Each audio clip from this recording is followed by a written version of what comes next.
Valence shell और ये penultimate shell, ठीक है। उसके बाद में Ti कितने पे? 22। क्या नाम? टाइटेनियम। क्या नाम इसका? टाइटेनियम है। लिखेंगे 1s2 2s2 2p6 3s2 3p6 3d2 4s2। हो गया। उसके बाद में वेनेडियम कितने पे? 23। वेनेडियम क्या रे? Vanadium 1s2 2s2 2p6 3s2 3p6 3d3 और 4s2। उसके बाद 24 पे क्या है? Cr chromium. ये एक्सेप्शन है भाई, ये क्या है? एक्सेप्शन है, ध्यान रखेंगे इसका क्रोमियम का। 1s2 2s2 2p6 3s2 3p6 3d5 4s1। क्या है रे? Half field, half field stability है। अरे कौन सी स्टेबिलिटी है? हाफ फील्ड स्टेबिलिटी है। उसके बाद में Mn कितने पे? 25 पे। क्या नाम है Mn का? मैग्नीज। मैग्नीज, ये manganese manganese 1s2 2s2 2p6 3s2 3p6 3d5 4s। हो गया क्या? देखते रहना। फिर 26 कौन? Fe मतलब आयरन या फेरस वगैरह जो भी है। 1s2 2s2 2p6 3s2 3p6 3d6 और 4s2। हो गया। फिर CO मतलब कोबाल्ट कितने नंबर पे? 27 पे। 1s2 2s2 2p6 3s2 3p6 3d7 और 4s2। हो गया। शक्ति वक्रम फेंको निकोजन। Ni मतलब nickel. 1s2 2s2 2p6 3s2 3p6 3d8 और 4s2।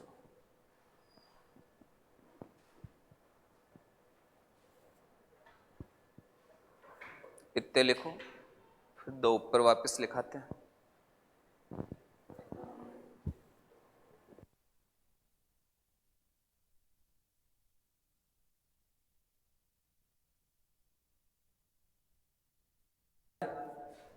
Cu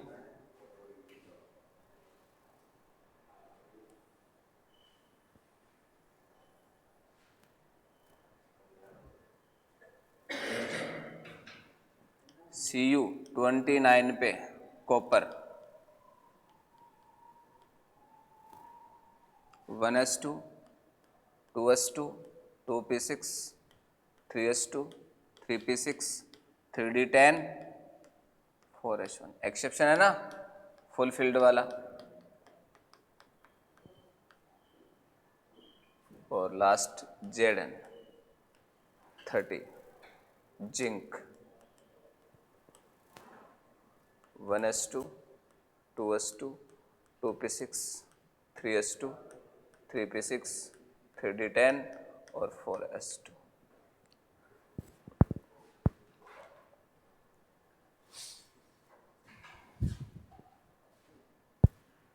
Cr और Cu को स्टार लगा लेंगे, एक्सेप्शन है ये।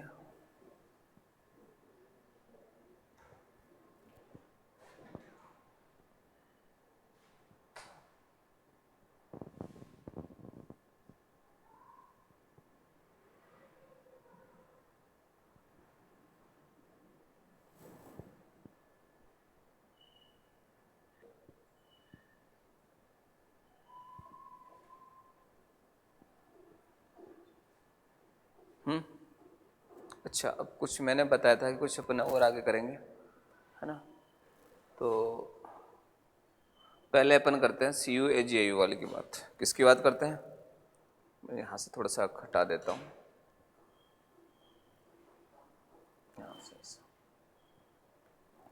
देखो सी यू ए जी और ए यू एक ही ग्रुप में है। देखो आप एक बार, C U A G A U एक ग्रुप में। सी यू का क्या लिखा मैंने?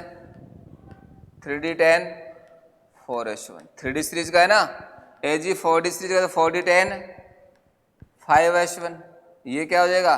5D10 6S1।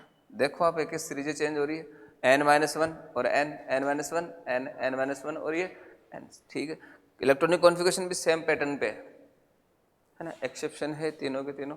C U A जी और ए यू को अपन बोलते हैं कॉइन मेटल। सिक्के बनते हैं इनसे। क्या बनते हैं? सिक्के। सी यू अरे तांबा कॉपर है ना, ए जी सिल्वर चांदी और ए यू और हम सोना, तीनों से सिक्के बनते हैं। तो सी U A G A you को अपन क्या बोल सकते हैं? कॉइन मेटल्स बोलते हैं। लिख लो।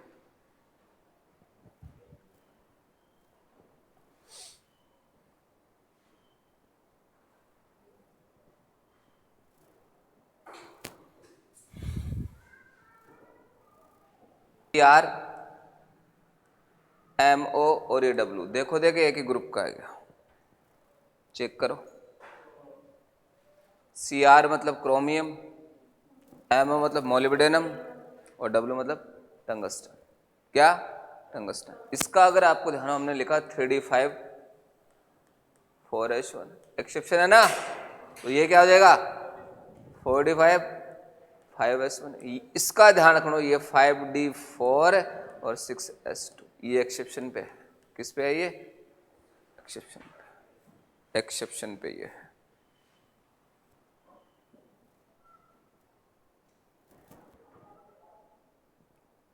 एक्सेप्शन है, टंगस्टन में एक्सेप्शन है। C U H G A U की बात हो गई, C R M O W की हो गई, है ना। एक N I P D P T की भी करते हैं। एन आई पी डी और ये एन आई का क्या लिखा हमने? 3D8 4S2, ऐसा है तो लिखा नहीं कहा। पी डी देखो, पी डी आ जाएगा 4D10 5S0, एक्सेप्शन है ये भी। और ये 5D9 6S1 6S। तीनों के तीनों क्या है? डिफरेंट है इनमें। आपको पीडी का विशेष तौर से ध्यान रखना है, क्योंकि इसमें डी कंप्लीट है। डी क्या है? इसमें कंप्लीट है, इसका आपको ध्यान रखना है। लिख लो। इसका नाम क्या है? डी ब्लॉक एलिमेंट्स का ट्रांजिशन एलिमेंट। कौन से एलिमेंट? क्यों बोलते हैं इन्हें ट्रांजिशन एलिमेंट? तो इसके दो रीजन है ना। एक तो इसके जो भी फिजिकल और केमिकल करेक्टर हैं वो एस और पी के क्या होते हैं? बीच के होते हैं, इंटरमीडिएट होते हैं, है ना। इंटरमीडिएट होते हैं, तो एक दूसरे के आ जा सकते हैं, बढ़िया है ना। आप सोचो कि एक मोहल्ले में, अब आप लोगों को ध्यान होना चाहिए कि अगर जहाँ भी लोग रहते हैं तो अपने सेम कैटेगरी के रहते हैं, है ना। जहाँ गरीबों की बस्ती होगी वहाँ गरीब ही गरीब मिलेंगे, जहाँ अमीरों की बस्ती होगी वहाँ अमीर ही अमीर मिलेंगे, जहाँ मीडियम फैमिली वहाँ मीडियम मिलेंगे। ऐसे तो है नहीं, इधर तो बिल्कुल गरीब का मकान, इधर वीआईपी का मकान आ गया। होता है कैसा? नहीं होता। तो सेम इनमें भी वही चीज़ें हैं, सेम इनमें भी वही चीज़ें हैं। इधर एस है हमारे पास, इधर क्या है? पी, और बीच में क्या है? डी। यही पैटर्न रहता है, तो ये इसके आ जा सकता है ऐसे, बिल्कुल आना जाना इनके रहता है। तो इंटरमीडिएट करेक्टर होता है ना। तो एक लाइन लिखो, D block element, D block element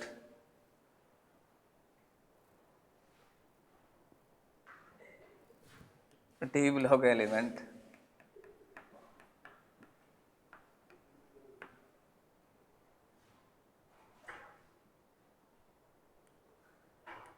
have intermediate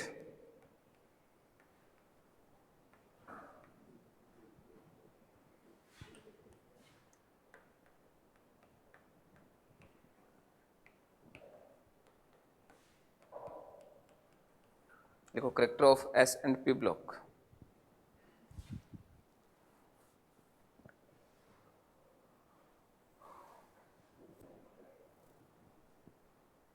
bracket में लिख लेना।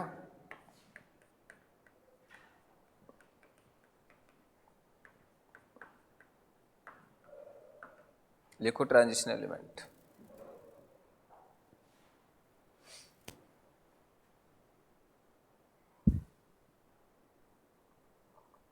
क्या लिखोगे?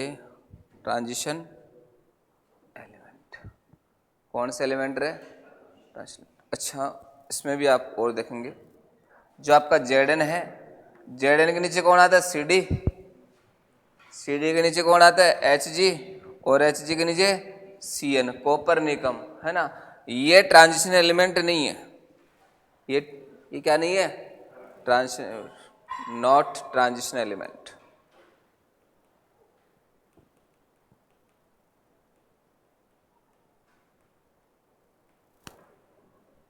तो ध्यान रखना है, जेडन, सीडी, एचजी और सीएन, ये क्या नहीं है? ट्रांजिशन एलिमेंट नहीं है, not transition element, not transition element. Z N zinc, C D cadmium, H G mercury, C N कोपरनिकम।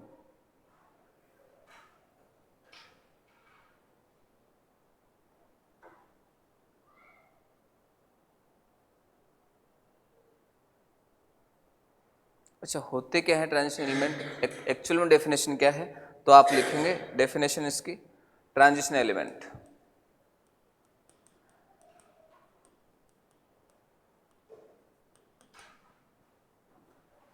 In common oxidation state, in common oxidation state, bracket में +2, D block element have incomplete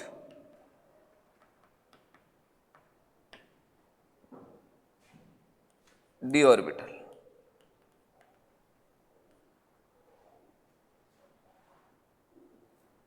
incomplete d orbital. Common oxidation state कौन सी? +2। +2 में अगर कोई incomplete d orbital रखता है तो उसको अपन क्या बोलेंगे? Transition element. ट्रांजिशन एलिमेंट कौन सा element? Transition element.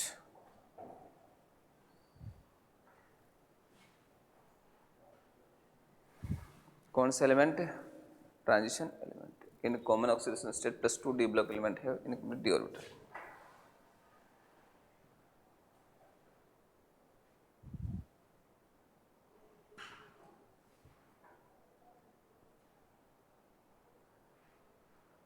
For example देखते हैं अपन, एक एग्जाम्पल करते हैं। ये आपका सी यू, ये आपका सी यू कितने पे आता है? 29 पे। इलेक्ट्रॉनिक कॉन्फ़िगरेशन क्या रहेगा? AR 3D10 और 4s1, ये तो रहता है, ये रहता है सी। अब इसकी कॉमन ऑक्सीडेशन स्टेट हमने कितने ले ली? +2, मतलब Cu+2। Cu+2 करूंगा तो क्या हो जाएगा? AR, 2 इलेक्ट्रॉन हमें बाहर निकालने हैं, तो सबसे पहले तो एक तो इसका निकालेंगे और एक इसका, तो क्या बच जाएगा? 3D9 4s0। इनकम्प्लीट है ना, इनकम्प्लीट डी ऑर्बिटल है। और जो इनकम्प्लीट डी ऑर्बिटल होता है ना, इनकम्प्लीट डी ऑर्बिटल, उसको अपन क्या बोलते हैं? Transition element. तो Cu ट्रांजिशन एलिमेंट है। उसी प्रकार जेडन की बात करें, किसकी बात करें? जेडन। जेडन क्या होगा? AR 3D10 4s2, ये तो रहेगा। अब इसका अगर +2 करें, जेडन +2 करें तो क्या हो जाएगा? AR 3D10 और 4s0। इलेक्ट्रॉन हमेशा आउटर सेल का निकालते हैं, आउटर मोस्ट सेल का निकाल दिया तो D10, मतलब D कंप्लीट है। और जिसका D कंप्लीट होता है वो ट्रांजिशन एलिमेंट नहीं होता, इनकम्प्लीट वाला होता है। इसीलिए जेडन, CD, HG और CN, इन सभी का +2 में क्या होता है? डी ऑर्बिटल कंप्लीट होता है। और जो कंप्लीट होता है वो ट्रांजिशन एलिमेंट नहीं होता। लिख लो।